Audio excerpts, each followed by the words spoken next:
Hello and welcome to Getting Technical with Coach Tim Bradley. I'm Care Director of Training Tim Bradley.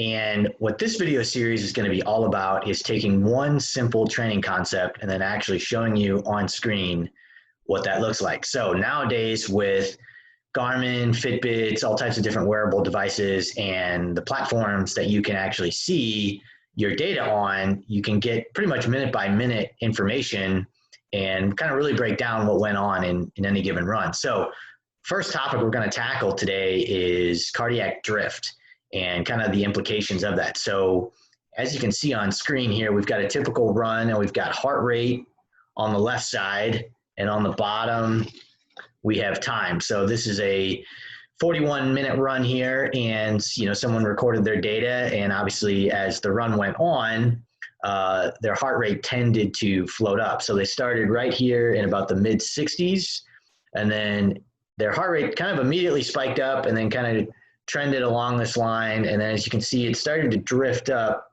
towards the end of their run there. So they started in the low to mid 140s and eventually they got a little bit above 160. And so as time goes on and you see that heart rate drift up, that essentially is the concept of cardiac drift. If we clear all of that out there, I can show you a couple different scenarios and patterns. So for a pretty advanced runner, what you'll see is someone get up to that kind of same area and then they can keep it nice and flat the entire duration of the run. They might spike up a little bit towards the end, but in general, they're going to be nice and flat. So they don't have a lot of cardiac drift. They run a nice even pace and their heart rate stays nice and even the entire way.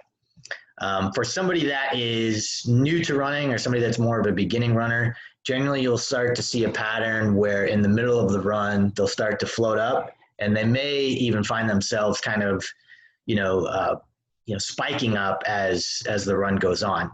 If this is the case, this is a good indication that you may want to back off your pace a little bit and start a little bit slower, keep your heart rate a little bit lower at the beginning so that you're not going from an easy effort to a race effort. So in general, if you're looking at different trend lines, you want to stay nice and even, as even as possible. No matter who you are, though, you usually have a little bit of a float up at the end. But the more even you can run, keep that heart rate nice and even, keep that pace nice and even, and you can avoid cardiac drift and really staying within the right training intensity, that you're trying to stay within. Speaking of that, for easy runs, general rule of thumb, 70 to 75% of your max heart rate is a good guideline.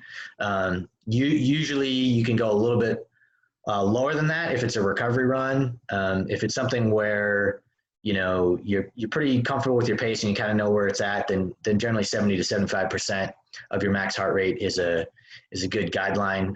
But again, this is something you can easily look at and see kind of which way your heart rate's trending, and give it a look and kind of see which one of those trend lines you fall into, and that's essentially cardiac drift. So this has been Getting Technical with Coach Tim Bradley. Thanks for tuning in.